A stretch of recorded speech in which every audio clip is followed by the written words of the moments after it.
سلام البنات، نتمنى تكونوا كامل بخير. جبت لكم اليوم تشيز كيك بدون بيض بنكهه المانجو. صراحه يجيكم بزاف هايل، بزاف بنين، خفيف، قسمات تاكلوا منه ما راحش تشبعوا.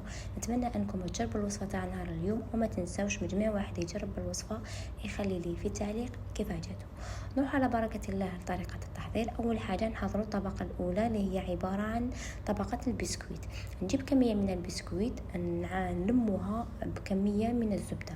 الكمية اللي هنا غير محدودة، نلمو غير بشوية حتى في الأخير نتحصلوا على قوام لما نضغط بأطراف الأصابع راح يبقى ذاك الشكل متماسك كما لاحظتوا معنا. بعد ما البسكويت تاعنا صار جاهز، نجيبوا لهنا المول القطر تاعو 18 سنتيمتر، نديروا فيه البسكويت ونضغط جيدا حتى يتخذ لنا الشكل تاع المول تاعنا.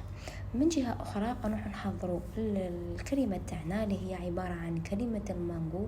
صراحة راح تجيكم بزاف هايلة، بزاف بنينة، منعشة وخفيفة خفيفة خفيفة خفيفة تهبل. هذوك 4 حبات مانجو نقوهم ونقطعهم كما لاحظتوا. بعدها نروح ننزعوا 4 ملاعق كبار نخلوهم جانبا. الكميه اللي بقات لنا تاع المانجو نروحوها جيدا بالميكسر كما راكم تلاحظوا.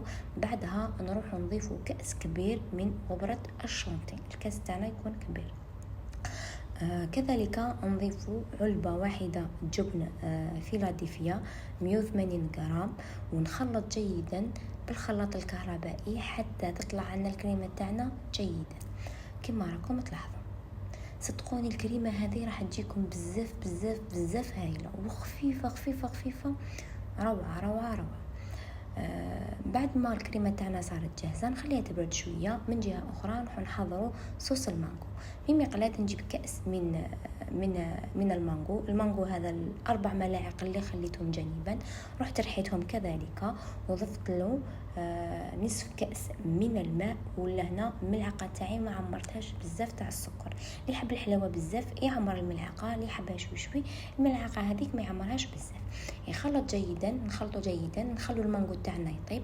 بعد ما يطيب لنا المانجو نروح نضيفه ربع كأس من الماء، فيه ملعقة كبيرة من بودرة النشا.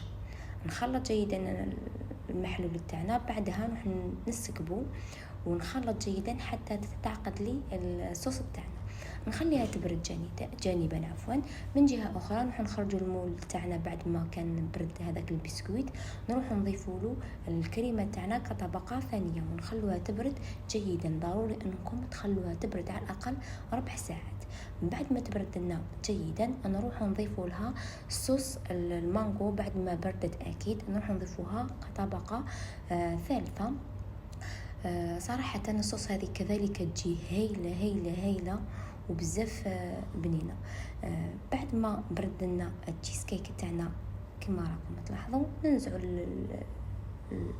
الغلاف هذاك الشمعي وتزينوا لهنا على حسب الرغبة. نتمنى انكم تجربوا الوصفة. سلام.